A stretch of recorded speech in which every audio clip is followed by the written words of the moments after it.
Bell அடிச்சு break பிடிச்சு போனா குழஞ்சா போயிருவா. ஏடா பழைய சைக்கிளுக்கு போறவனே உக்கால கையில மாட்டின அக்கு வர ஆடி வர அத்து விடும் நாத்து.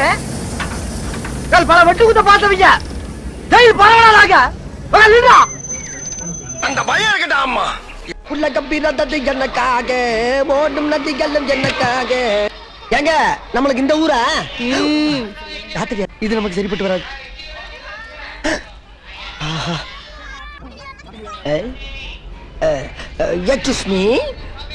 ஹலோ மக்களே, நாங்கள்லாம் எங்கே போயிட்டுருக்கோன்னு பார்க்குறீங்களா? ஸ்டோன் மவுண்டனுக்கு தாங்க. ஸ்டோன் மவுண்டன் எப்படி இருக்குன்னா இப்படி தாங்க இருக்கும். இது எங்கேயோ பார்த்த மாதிரி இருக்குல்ல. இதோட நைட் வியூ எப்படி இருக்குன்னு பாருங்கள். அட்லாண்டாவில் உள்ள இந்த ஸ்டோன் மவுண்டனை பார்த்தோன்னே நாமக்கல் மலை தான் எங்களுக்கு ஞாபகம் வந்துச்சு. உங்களுக்கும் அதே மாதிரி ஃபீல் ஆச்சுன்னா கமெண்ட் செக்ஷனில் கமெண்ட் பண்ணுங்கள். அதுக்கு முன்னாடி நம்ம சேனலை சப்ஸ்கிரைப் பண்ணாதவங்க சப்ஸ்கிரைப் பண்ணிக்கோங்க. பாய்.